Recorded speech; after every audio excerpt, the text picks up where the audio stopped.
Well, that is in Kirinyaga. Now, in Laikipia County, learning has been paralyzed at a school as strong winds blew off 4 classroom roofs.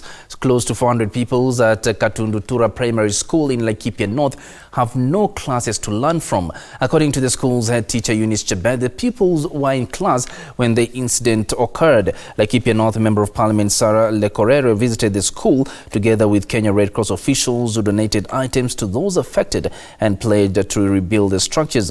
No people was injured. The heavy downpour also affected 15 families in the area who were forced to spend the night in the cold.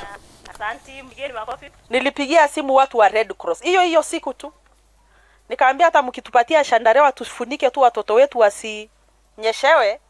Mimi nikirudi Nairobi nitaenda kutafuta pesa tuhakikishe tumeweka mabati. Na nikaambiwa pia kuna wamama wazee wa Kongo ambao wamebomolewa manyumba. Nikasema hata wakipata shandarewa kidogo ya kujifunika na blanketi ya kufunika baridi, Mungu atawabariki wapate mabati, si ndio?